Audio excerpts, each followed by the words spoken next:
Now this black and silver one here, on the first day out I had a large strike, could have been GT or just a large jack, but it took off with this, so I'm sold on this one.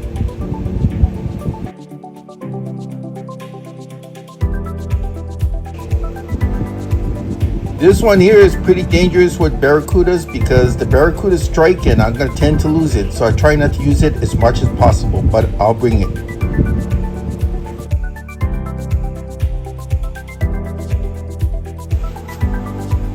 Okay, so these are Tracershots made by Mustad. These are made for shallow water usage, primarily shallow water usage from freshwater to saltwater estuary areas. It can also be used on the ocean, like hitting structure to the buoys.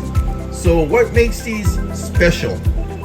Well, they're not made out of simple molds where each side is exactly the same. These are asymmetrically shaped. Now, what does asymmetrically shaped mean? It means that, here, let me get it a little bit further away so you can see that, okay. Asymmetrical means that each side is different. Now, if you look at this side here, look at that. See that hump in the middle? You can feel it and see it. See that hump? It comes up like an edge right here. See that? Like a diamond edge. See how it comes up? And this side here is smooth. There is no edge. And it's flatter. You notice that? It's flatter towards the center, but this one is more ridged towards the center. Because they're asymmetrically shaped, that means that it's going to have a slight wobbling effect to the water column.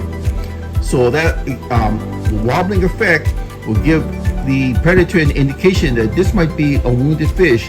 That's why these jigs are so good, is because they're asymmetrically shaped. And they're available between 1/2 to 1.5 ounces. So recently I've been hitting more of the estuary areas. I've been going over to the windward side and going into the mangroves and hitting it over there. I find that right now with the weather systems, you know, the oceans are getting very unpredictable, especially with the large swells coming in. So what I'm doing right now is, when I notice that when I bring these at a higher speed on the surface, they go like this.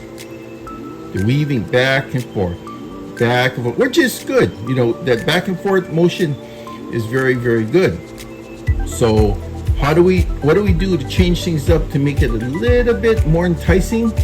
Well, let me show you something here. Hold on.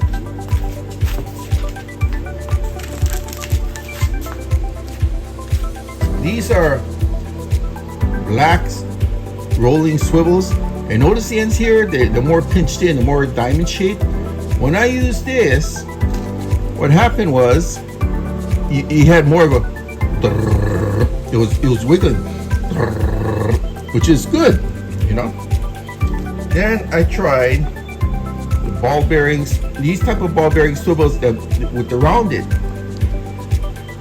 See how they're rounded there, where this is more diamond shaped. Now this one here, instead, see with this one here, you get the more vibration.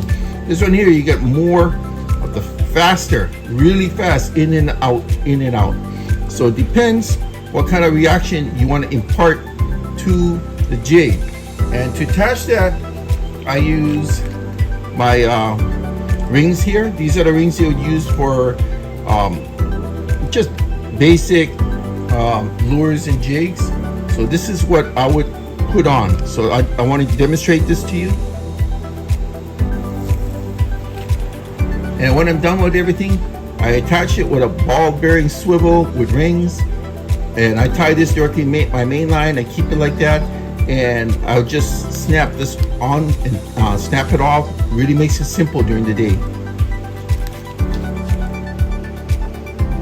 Okay, as you notice, I'm done here. Now this one here has more of the oval type of swivel, and this one here has the rounded. So like I said, depends on the reaction you want it, because each one will give you a different reaction. It also depends on what type of jigs you put them on. So these are all ready to go, and be sure that Notice that they have plastic tube coverings on the tips. Make sure you cut that off before you leave.